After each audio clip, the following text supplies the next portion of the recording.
Let's have a look at Lana Cherry. So it's the same for Lana. Okay, so now here, Lana, her salary was 2,000. Now remember, what we've got to do with Lana is refer back. Now let's just look at her file. So if we go to employees and we go to Lana, remember now, Lana here, on terms of payment, so we've based her payment on, for her employment, let me just get to the right page, typical hours worked per week is 20, but this doesn't recognise this as being 20 and hasn't calculated it on a pro rata basis, so we need to pro rata it in. So employee is paid monthly based on a monthly rate. So let's put in what that monthly rate is.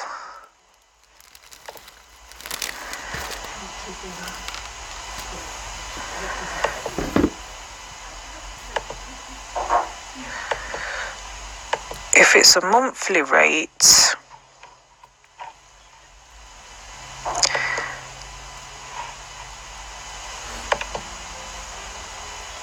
instead of it being 2,000, she's only working, what have we got here, 20 hours a week.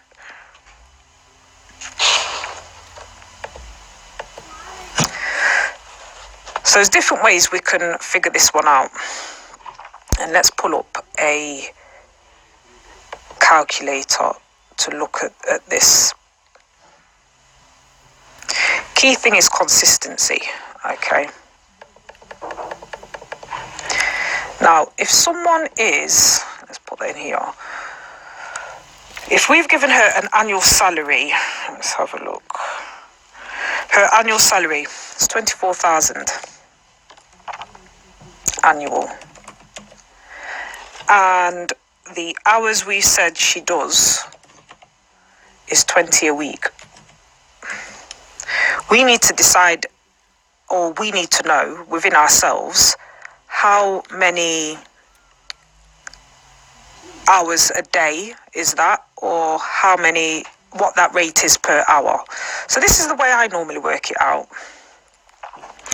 I normally would do it over 52 weeks. So that will give you your per week figure. And then I might do it per day.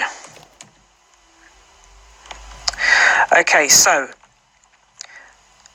annually, if you take the annual amount and you divide it by 52, this is how much she earns or can earn per week. Now, if we assume, and this is completely up to you, that there's 37.5 hours in a week, and this is whereby you need to decide in your business how you figure that out. How did I get to 37.5 hours? It's because if you work the typical Monday to Friday and you do, let's just say 9 a.m. to 5 p.m, that's your typical hours, it's just like your standard, that equals 8 hours. So 9, 10, 11, 12, 1, 2, 3, 4, 5, that equals 8 hours. But most people, you're not going to get paid for your lunch break.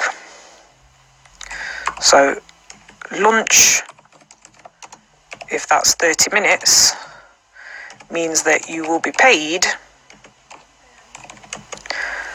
for 7.5 hours a day. Okay? Yes, you might have a break, but breaks are paid. So 7.5 hours a day, and there's 5 days in the week, 37.5 hours. That's how we make that out. So if this is how many hours it is per week, and we take that figure and we divide it by 37.5 hours, then we get to a per hourly rate of £12.30 per hour. So that would normally be the way that I would work this out. The other alternative is the fact that it's 20 hours worked out of a possible 37.5. So when you do that calculation and you put equals 20 divided by 37.5, it means that they are working 0.533.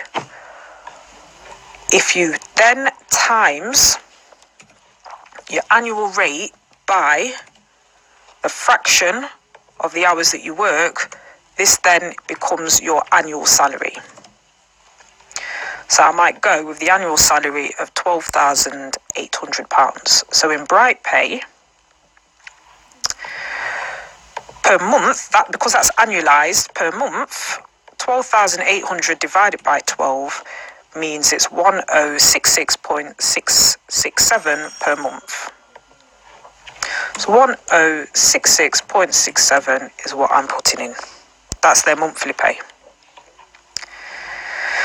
Now, there might be some deductions.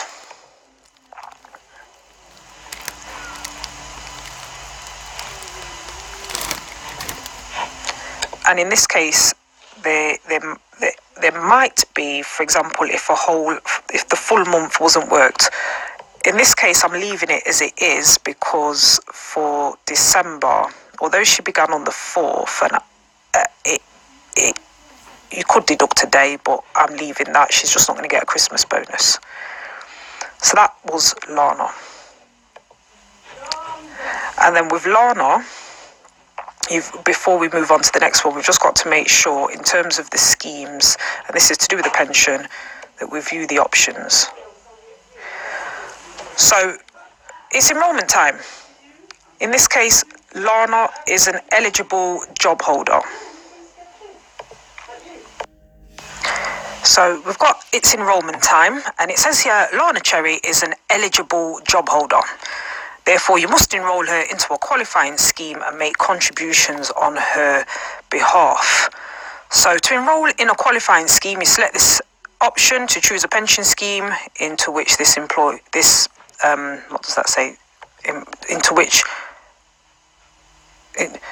select this option to choose a pension scheme in which to enroll this employee. If that was the case, we'd put in the enrolment date. So Lana began with us on the 4th of December, so right from the beginning. And you can add an automatic enrolment qualifying scheme into the system. We click save on this, and here we can add a new scheme. So here is some of the schemes to look at. So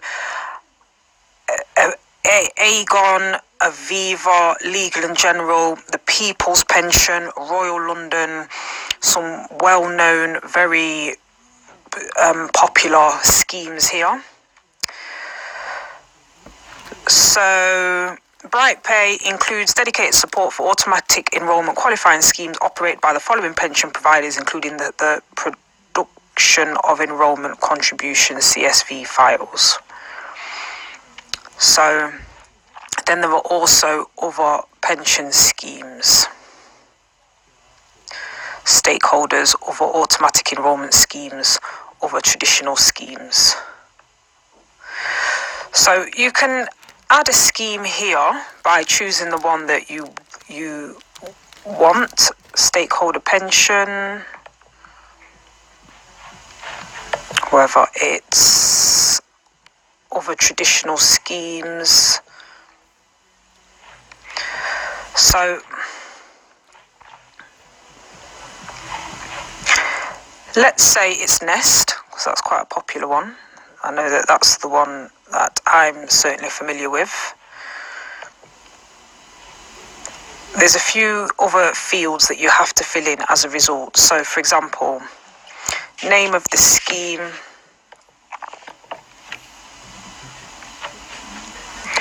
we click on add a new scheme and we click on Nest. Do you want to save the changes?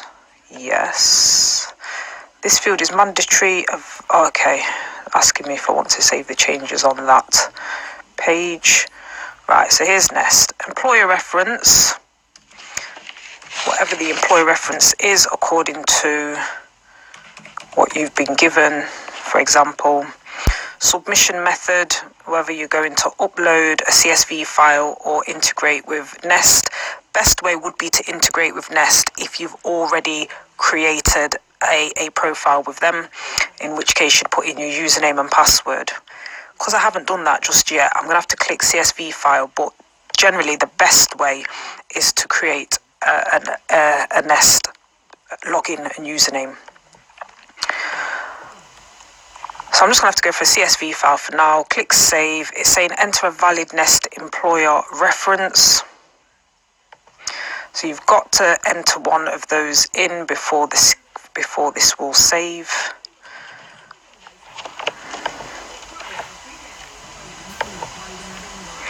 Group name. Enter the details exactly as you set them up with your pension provider. Some details may be required to match precisely, including upper and lower casing, in order for BrightPay to be able to produce accurate and valid files for submission. So just for group name, I'm just going to put total photo. Contribution type, I will use the phased minimum contribution rates. That's just because we're just going by the legal minimum requirement. So it's 1%, 2%, and then 3%, and this goes 1%, 3%, and 5%. There are people out there that, for employers, that will automatically just make the contributions 3% immediately. Some will actually pay more. They might pay 5% as a benefit. Completely up to you, but I'm just going to use the phased minimum contributions.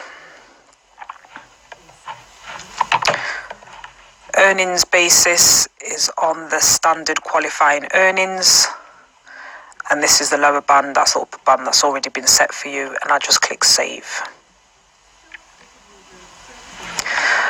Okay, so now we go back to our payroll. We were doing Lana. Let's view these options then. So now that we've set up Nest, we can enroll her into a qualifying scheme, and the scheme is called Nest. The total photo one, tax relief at source. Employee contribution is deducted after taking tax and national insurance. The pension provider adds tax relief to the pension pot at the basic rate. The amount on the payslip is the contribution only, not including tax relief. Click continue. And then we can create an enrollment letter. We can create the PDF for that. And we can also email that across. And so this letter says that she's been automatically enrolled and what to do if she doesn't want to join the scheme and to opt out, etc., etc. And then you can send that email. So this is really good because these things have already been done for you. Mark that as done for this employee. And we can then cancel that page or close this page. So employer and employee at the moment contributions are at 1%.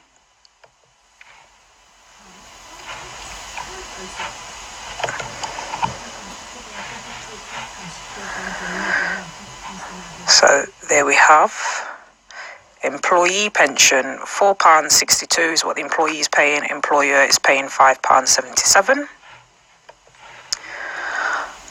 And then we're going to look at James Smith.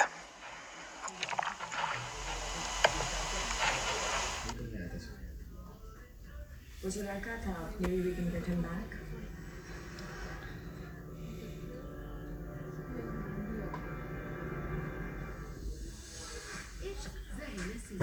Tomorrow 8 p.m. DST. हम और आप हर पल साथ. Diwali show Saturday 8 p.m. DST. This program is brought to you in association with Janan Luxury Fashion. Love fashion, love Janan.